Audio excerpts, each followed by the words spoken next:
guys, welcome back to my channel. My name is Layla for those of you who are new, and this channel is dedicated to all of those of you with eczema and topical steroid withdrawal looking for solutions in order to heal your skin from the inside out completely naturally.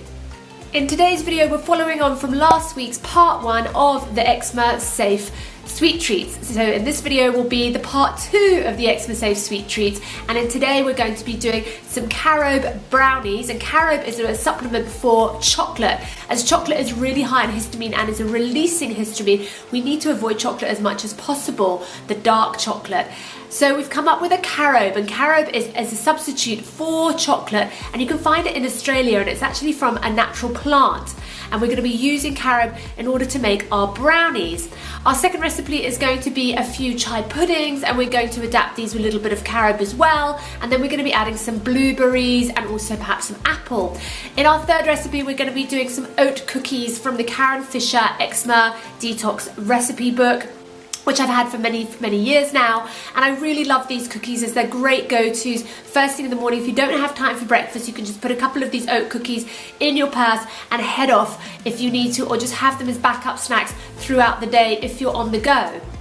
But as always, you guys, before we head over into the kitchen, I would love it if you could just go ahead and hit that subscribe button. It really means the world to me when you've got such a small little channel and you're trying to grow.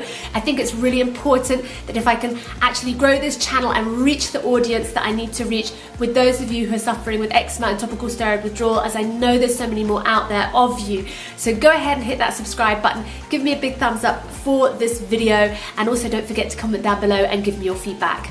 So we're gonna put all of the recipes in the description below. So I'm just gonna put my hair up to get ready to get cooking. I'm having a bit of a bad hair day. And we're gonna start with the brownies. So to start with, we're gonna have 2 medium-sized pears.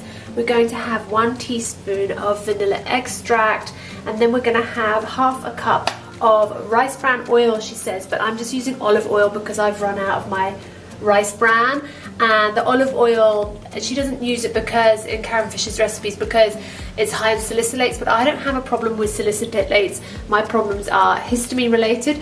So if you do have issues with olive oil, make sure you do a little test, and if you're okay with olive oil, then you're good to go. Otherwise, use the rice bran oil that you can get in pretty much most Asian supermarkets, and then a cup of brown rice syrup, or you can use maple syrup, and that's 1 cup there, or you can have half a cup of each, which is probably what I'm going to do. And then 3/4 of a cup of your flour of choice. For me, it's always rice flour. I love rice flour, and you can add a little bit extra if the mixture gets too runny. And then 5 tablespoons of the Carob powder, and this is our chocolate substitute.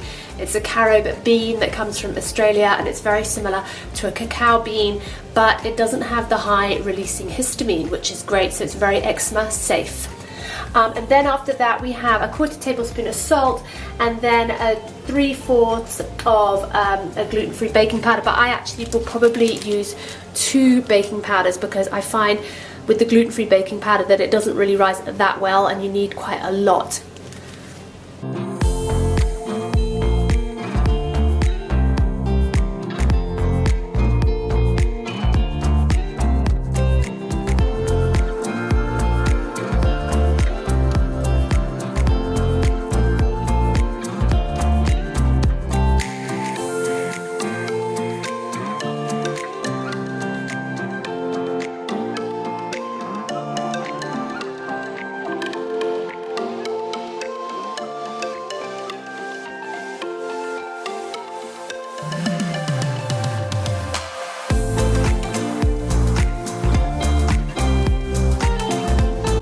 So next we're just going to mix the wet and the dry ingredients together.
Awesome.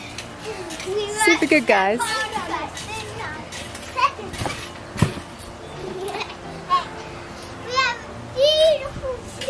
We do, don't we? Even we're at the top of the castle. Here we are at King of the Castle.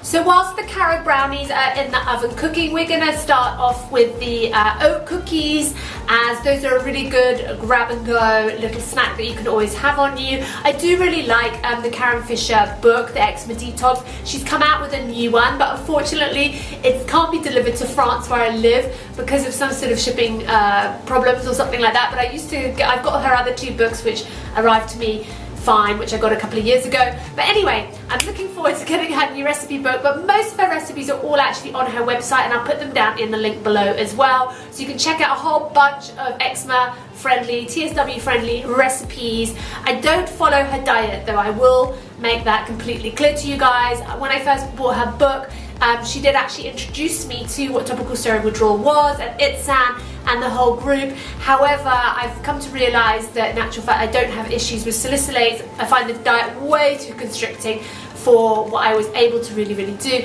However, in terms of recipes, low histamines, amites and that sort of thing, I do like to pick and choose from her book what I like to incorporate in our diet and for the whole family as well.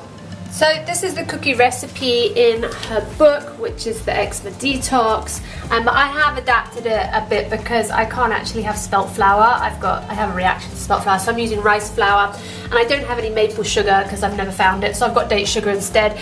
But basically we've got 1.5 cups of rolled oats, and these are gluten-free of course, and then I've got 1 cup of rice flour, and then I'm going to do 2/3 cups of the date sugar. And then I've got 1/2 cup of oil, and then a tablespoon of maple syrup, and a teaspoon of bicarb, and 2 to 3 tablespoons of filtered water, which apparently is optional, but we'll see how we get on. The main reason why we always use maple syrup as our sweetener, as our main sweetener, is because it's very low in salicylates and it's very low in histamines, and it's probably one of the most natural sugars that you can have, as well as dates and date sugars and that sort of thing. So they're not sort of artificial sweeteners.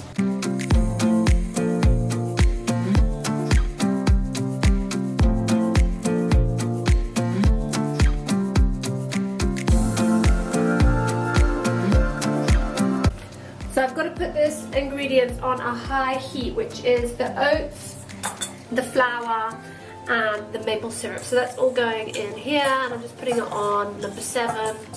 9 is my highest. And then we've got to add the oil.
So next up we're going to do the chai puddings. We're going to do 3 different types of chai puddings here. We're going to do an apple and salted caramel, and this is a caramel salted chocolate that I get from my bio store, my organic supermarket. It's going to put a few, crumbs of it on the top as kind of like a topping.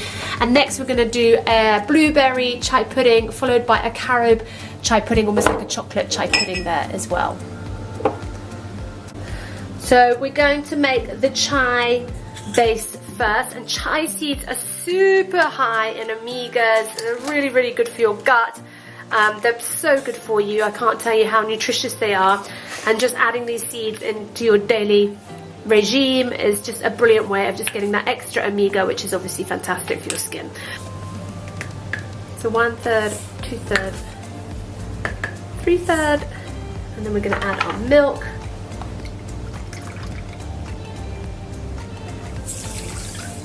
Three cups of the rice milk or any plant-based milk.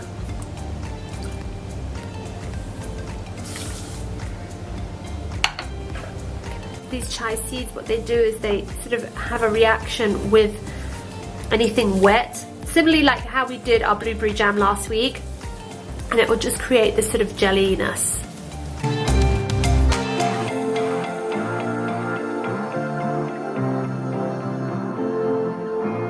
So our brownies are ready to chop up.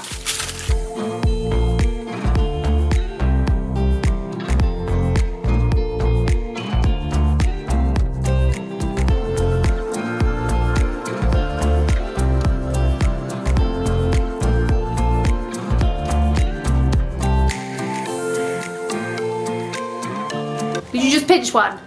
Yeah. So naughty. Are they good? Are they? It's yummy gooey. Do I get Isabel thumbs up? Subscribe to my mommy's channel. Extra safe. Here is the final chai, and you can see it's really gloopy, so that's what makes it so pudding-like. Then we're just going to jar them all up. We'll just put 2/3 of the chai pudding in. For the first one, we're going to do the apple and the salted caramel. Now, here's our chai puddings, and if you want, you can add some maple syrup or some jam or whatever if you want to have it even sweeter, but I find it sweet enough. I find that the rice milk is actually quite sweet, but if you want it sweeter, you can make it sweeter if you want.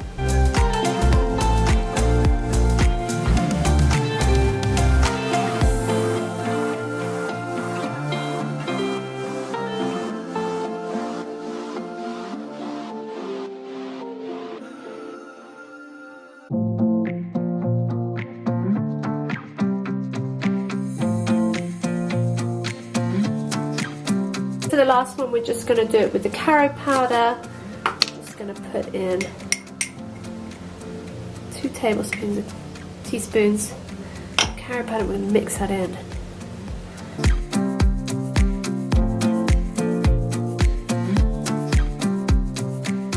I'm going to top it off with a bit of coconut, like so. Normally I would use pear, but I've run out of pears today.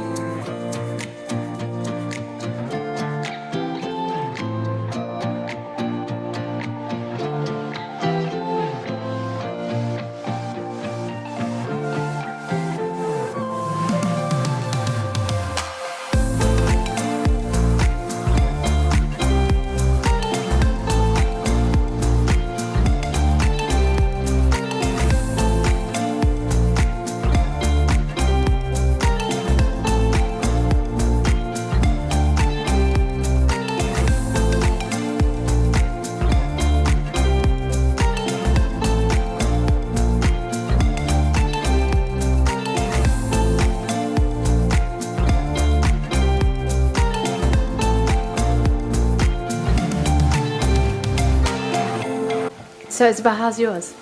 Really good. Yeah. And my favourite is the chia seed pudding. Because it tastes so yummy. Good. And you too, Zav? Yeah. Chai puddings all around. Good.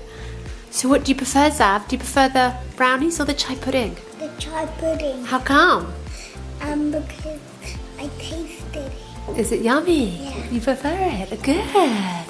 So I hope you guys enjoyed this video and found the recipes of some interest to you and might apply them at home in your own kitchens.